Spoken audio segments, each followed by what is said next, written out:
بسم اللہ الرحمن الرحیم ایاک نعبد و ایاک نستعین۔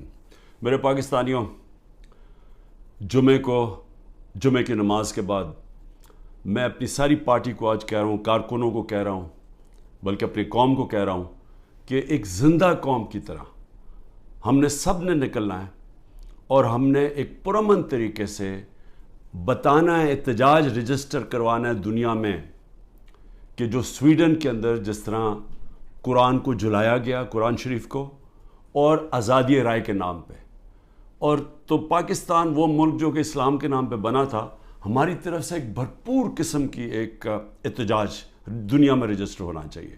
اور میں پھر سے کہتا ہوں، پرامن، کوئی توڑ پھوڑ نہیں، ہمارا ملک ہے، ہم نے کوئی نقصان نہیں پہنچانا، ہم نے صرف ایک پیغام دینا ہے۔ تو میں نے اپنی ساری پارٹی کو، کارکنوں کو، سب نے آپ نے نکلنا ہے جمعے کے بعد اور احتجاج رجسٹر کروانا ہے۔ اس کے بعد گلگت بلتستان، میں آپ کو جتنے بھی میں نے چیف منسٹر دیکھے ہیں، جو خالد خورشید گلگت بلتستان کا چیف منسٹر، میں نے ایک اس طرح کا آدمی، اہلیت بھی رکھنے والا، ایماندار، آج کل کے حالات میں ایک ایماندار آدمی ڈھونڈنا، نظریاتی آدمی، جو ایک نظریہ پاکستان، جو کہ ہم ایک آزاد ملک چاہتے تھے، حقیقی آزادی، نظریاتی آدمی، اس کو گرا دیا گیا۔ اور اب کوشش یہ ہے کہ جس طرح پچھلے اپریل میں ہماری گورنمنٹ گرائی گئی، انہی لوگوں نے پھر اس کے بعد پنجاب کی گورنمنٹ گرائی، لیکن قوم نے پنجاب کی گورنمنٹ کو وہ الیکشن کے اندر 16 جولائی کو پھر جتا دیا، ہم پھر واپس آ گئے، پھر کوشش کی گرانے کی، جب کہ ہم نے 186 ووٹ لے کے ایک ووٹ سے اپنی گورنمنٹ بچائی پنجاب کی، اور اس کے بعد ہم الیکشنز میں نے اناؤنس کیے آئین کے مطابق۔ وہ اور بات ہے کہ یہاں آئین کے اوپر تو اب کوئی قانون تو ہے ہی نہیں، جنگل کا قانون ہے آج پاکستان میں، طاقتور نے فیصلہ کیا الیکشن نہیں ہوگا تو سپریم کورٹ کے آرڈر کے باوجود الیکشن نہیں ہوا۔ لیکن اس کے بعد آزاد کشمیر کی گورنمنٹ گرائی گئی، اور وہ اس کے منہ سے ہی نکل گیا، جو پی ایم ایل این کے جو پارلیمنٹری لیڈر، وہ فاروق نے تو کہہ ہی دیا کہ جی یہ کون ہے اس کے پیچھے۔ اور اب گلگت بلتستان کی باری آ گئی تھی کہ بس وہاں تحریک انصاف کی حکومت کسی طرح گرائی جائے، لیکن نقصان کس کو ہوگا اگر یہ گرا دیں؟ اور وہ بھی اب پوری کوشش ہے کہ وہ پیسہ پوسا چلے گا، ڈرائیں گے، دھمکائیں گے، اٹھا کے لے جائیں گے، کیونکہ دیکھیں جب آپ ایک معاشرے سے جب اخلاقیات ہی ختم ہو جائیں، جب مورل ویلیوز ختم ہو جائیں، جب انصاف ہی ختم ہو جائے، تو پھر آپ کچھ بھی کر سکتے ہیں۔ جو طاقتور ہے پھر وہ جو مرضی چاہے کرے، تو وہ اس کو جنگل کا قانون کہتے ہیں۔ تو میرے پاکستانیوں، میں یہ بار بار کیوں آپ کو لیکچر دیتا ہوں؟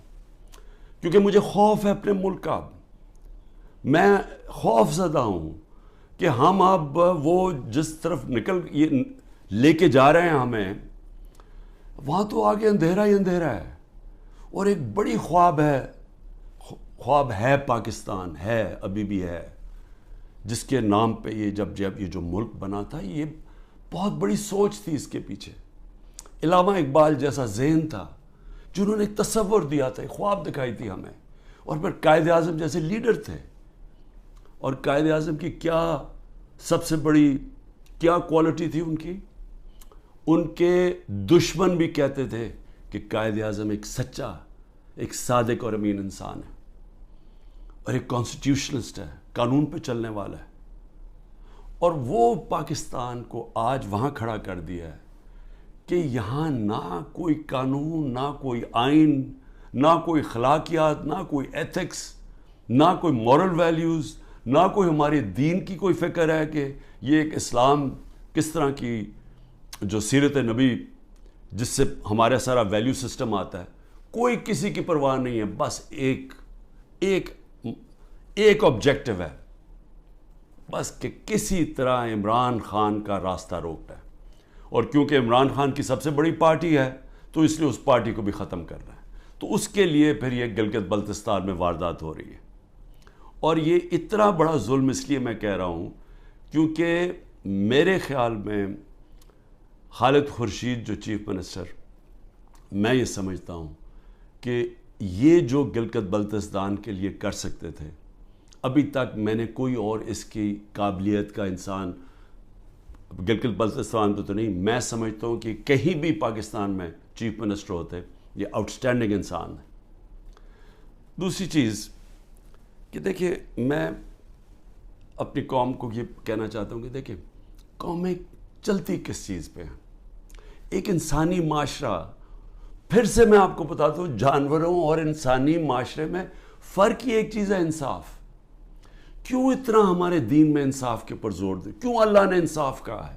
کیوں سارے پیغمبروں کو کہا کہ ایک ہی پیغام لے کے جاؤ کہ انصاف قائم کرو اللہ کی زمین پہ؟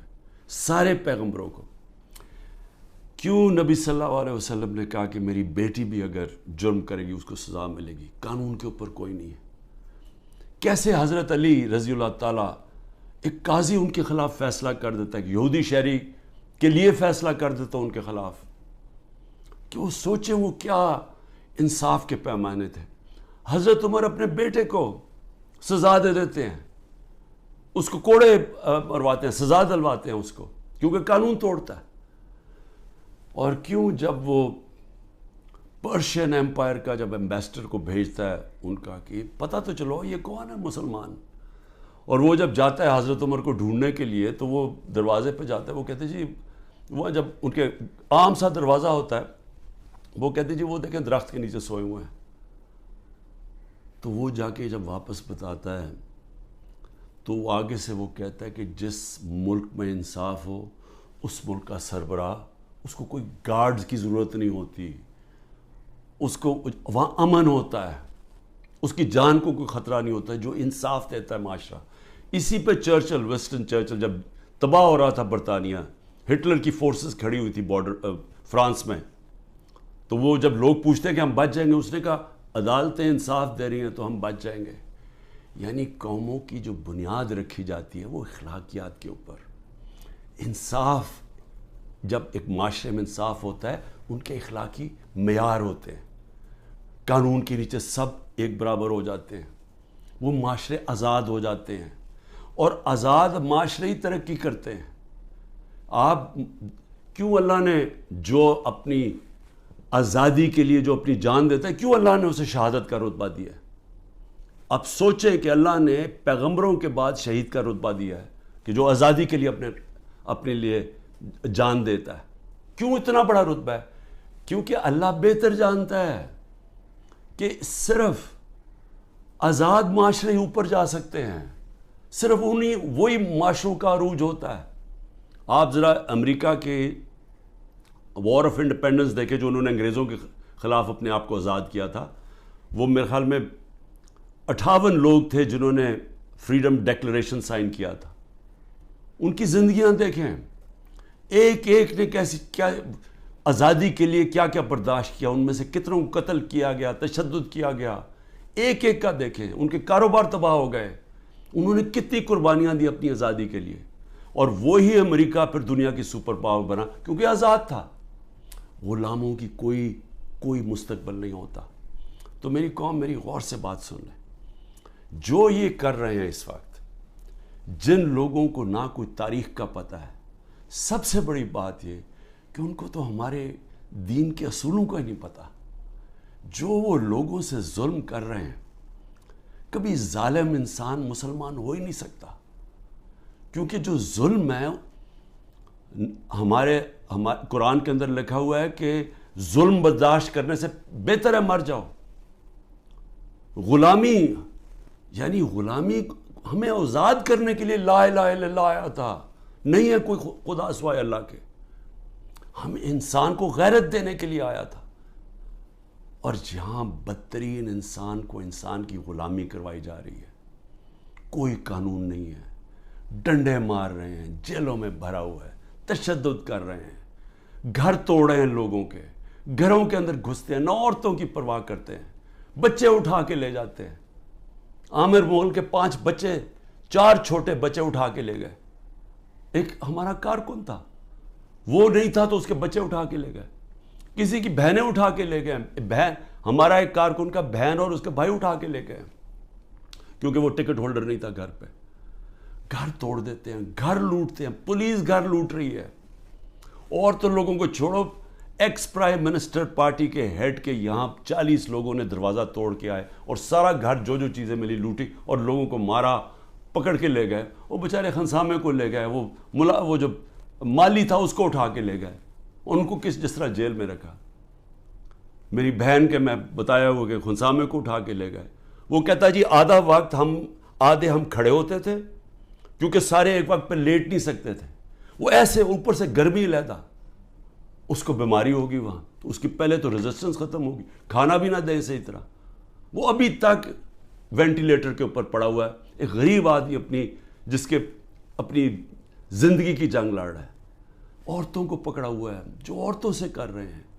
ڈاکٹر یاسمین دیکھیں, ان کی عمر دیکھیں, کوئی نہیں دیکھ رہے, نہ عمر دیکھ رہے, نہ کچھ دیکھ رہے. اور ان کا جرم کیا ہے؟ صرف جرم ایک ہے کہ عمران خان کو ختم کرنا ہے. اپروور بنا رہے ہیں, لوگوں کو پکڑ رہے ہیں. جی اچھا جی آپ صرف یہ کہہ دیں کہ عمران خان نے کروایا ہے. اعظم خان کو اٹھا کے لے گئے پرنسپل سیکرٹری کو اٹھا کے لے گئے, پتہ نہیں کہ 3 ہفتے سے وہ غائب ہے. اپروور بنائے جی, کوئی عمران خان کے خلاف دے, جس کو پکڑتے ہیں عمران خان کے خلاف کوئی سٹیٹمنٹ دیں. شہباز گل کو جب پکڑا کوئی عمران خان اعتبار سے سٹیٹمنٹ دلوائی ہے. یہ جو بھی میرا کل نیب میں گیا, وہ جو توشہ خانہ کیس کی, وہ جی وہ فلانے آدمی نے وہاں دبئی میں جا کے کہا کہ جی مجھے گھڑی بیچی ہے. وہ فراڈ آدمی, اس کے اوپر کیس کیا ہوا ہے. میں نے وہ جیو کے اوپر کیس کیا ہوا جنہوں نے کیا ہے, میں انشاءاللہ وہ کیس عدالت کے اندر جیتوں گا. وہ ایک بھاگا ہوا ناروے سے, اس سے انہوں نے بیان دلوا لیا جی عمران خان نے وہ گھڑی بیچی ہے کسی کو. میں صرف یہ آپ کے سامنے یہ ساری چیزیں کیوں رکھ رہا ہوں؟ میں یہ رکھ رہا ہوں کہ اس طرح کوئی دنیا کا مذہب معاشرہ نہیں چل سکتا, بچ نہیں سکتا. کوئی جس معاشرے کی بنیاد میں کوئی موریلٹی ختم ہو جائے, جس معاشرے کے اوپر جس طرح مولانا رومی نے کہا تھا, انہوں نے کہا قوم کیسے مرتی ہے جب اچھے برے کی تمیز ختم کر دیتی ہے, مر جاتی ہے. امر بالمعروف اللہ کا حکم ہے کہ اچھائی کے ساتھ کھڑے ہو, برائی کے خلاف کھڑے ہو. سارے ملک کے بڑے بڑے ڈاکو جو 30 سال سے اس ملک کا پیسہ چوری کر کے باہر لے کے جا رہے ہیں, جن کے اوپر اتنے کیسز ہیں چوری کے, 30 سال سے کیسز بن رہے ہیں ان پہ. اور یہی افسوس سے کہنا پڑتا ہے کہ یہی اسٹیبلشمنٹ ہمیں فیڈ کرتی تھی کہ جی انہوں نے اتنی چوری کی, فلانے نے اتنی چوری کی. میں سب سے زیادہ ان کے خلاف کھڑا تھا, ان کی چوریوں کے. ہمیں پوری طرح ڈیٹیلز دی گئی. جنرل امجد نے مجھے بتایا, جب پہلے نیب کے چیف تھے, انہوں نے باقاعدہ بتایا ان کی پراپرٹیز کتنی باہر ہیں. جنرل مشرف کے دور میں پبلش کی گئی کہ کتنی زیادہ پراپرٹیز ہیں نواز شریف کی اور آصف زرداری کی ملک سے باہر. اس کے بعد وہ ان کو NRO دے دیتے ہیں, وہ پھر لوٹتے ہیں, پھر ان کے اوپر کیسز بنتے ہیں, اور وہ پھر آ کے جناب جنرل باجوہ صاحب ان کو پھر معاف کر دیتے ہیں, پھر وہ NRO مل جاتا ہے ان کو, وہ پھر اوپر اور اب پلان بن رہا ہے کہ مزید آگے ان کو بٹھایا جائے. دبئی میں بندر بانٹ ہو رہی پاکستان کی. اچھا جی زرداری سندھ اس کو دے دینا, MQM کو کراچی دے دینا, اور یہ نون لیگ کو سینٹرل پنجاب دے دینا, وہ اور جو نئی پارٹی بنی ان کو اتنی سیٹیں دے دینا. ہاں کیونکہ پیٹیں بڑی سٹرونگ ہے KP کے اندر, چلو ان کو ساتھ ملا دینا, اس کے ساتھ مولانا فضل الرحمان کے ساتھ. یعنی کوئی انسان نہیں ہم بستے. یہاں 250 ملین کی آبادی ہے, 25 کروڑ کی. ہماری کوئی حیثیت نہیں ہے. ہمارا بندر بانٹ ہو رہا ہے جی, یہ ہوگا کہ اب یہ وہ گدیں بیٹھی ہوئی ہیں نوچنے کے لیے, پیسے باہر پڑے ہیں, جائیدادیں باہر ہیں, بینک بیلنس باہر ہیں, میٹنگز باہر ہیں, ان کی علاج